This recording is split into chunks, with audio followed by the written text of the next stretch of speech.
2023 was a year where I decided to reminisce and reread a bunch of series that I loved and hold very dearly. Because of this, I didn't read as many new series as I've done in the past. However, the new series that I have read this year impressed me very much. Some series I wasn't expecting to be as good as they actually were. With 2023 practically in the history books, I want to talk about 4 of these series and give my seal of approval if you haven't read them yourself. The first one on the list is Ranger Reject, and oh boy was this manga an absolute treat. This series is essentially the love child of The Boys and Power Rangers, and the end result is something that felt so unbelievably fresh. The protagonist of the series being Foot Soldier D, who is part of the villainous army who appeared in a gigantic floating castle 13 years ago. The story, instead of focusing on morally flawed heroes, which we have seen done plethora of times in other series, we actually get a different perspective of who is essentially a monster who wants to take over the world, slowly become more human while still striving for his goal as a monster. The Dragon Keepers, who are basically the heroes in a sense of the story, and their lieutenants end up becoming a fantastic foil to D and truly put him to the test of whether he truly wants to dominate the world or not. These side characters are also fantastic and add a layer of depth to D as he basically forms a bond with them, which plays a major role later on. The art is absolutely fantastic and the double page spreads do not hold back whatsoever, which made the reading experience absolutely fantastic.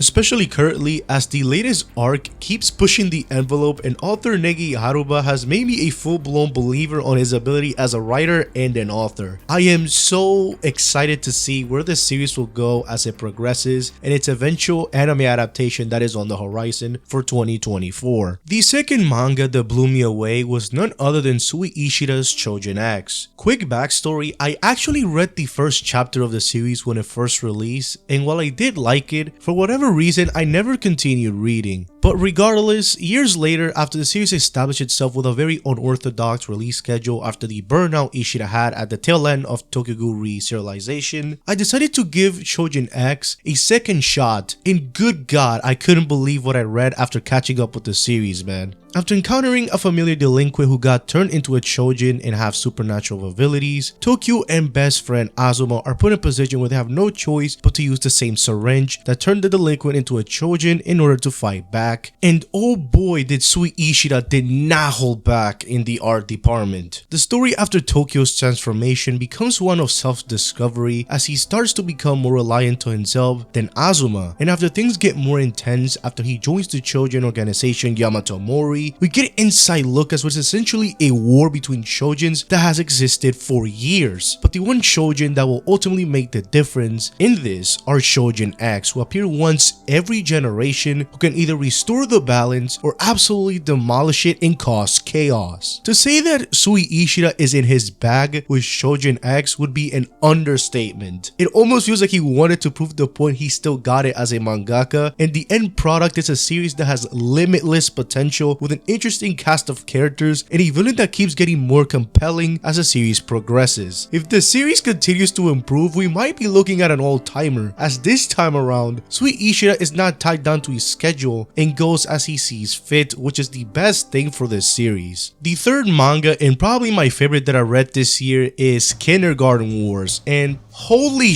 this manga has me in a chokehold. The moment I started reading, I genuinely couldn't put it down. To summarize the plot, Kindergarten Wars is about main character Rita, who's looking for romance, is a teacher at the world's safest kindergarten. As to why the kindergarten has that label stems from the fact that all of the teachers are actual criminals and their job is to protect the kids who are related to politicians that are being targeted by assassins, and if they serve for a full year, they can be let go. With action as creative as Sakamoto Days and comedy that rivals series like Gintama, Kindergarten Wars essentially is the best of both action and comedy and tiny layer of romance on top. You have a manga that never stays stale but rather goes balls to the wall every single time. There is never a point where the series had me bored and had me hooked the entire time. I can definitely see the series becoming a massive hit the moment it gets an anime adaptation, because they are going to take the medium of anime to their advantage for sure.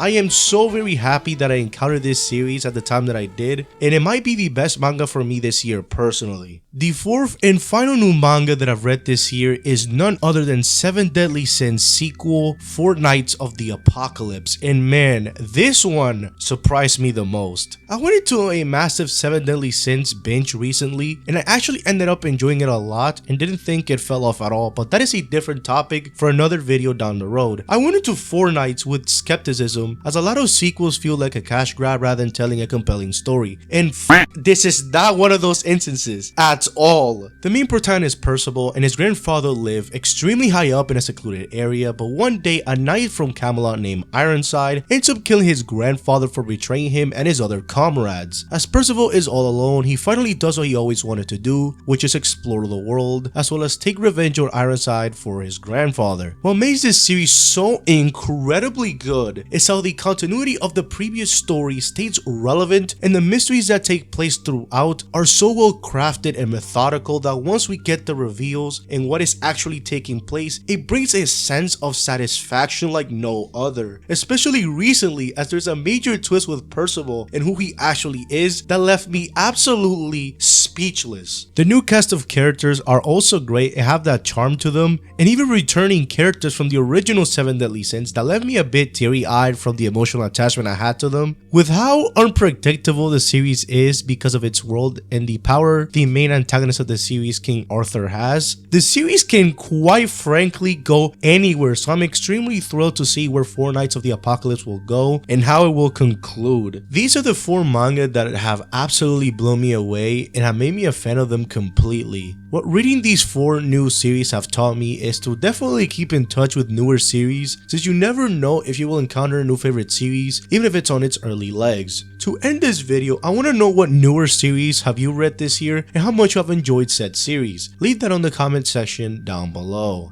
If you enjoyed this video, click the like, also subscribe to the channel if you haven't already, with the notification bell to never miss a video of mine. And with that, hope you guys have a wonderful rest of the day wherever you are. Happy holidays and happy new year. See you guys next time.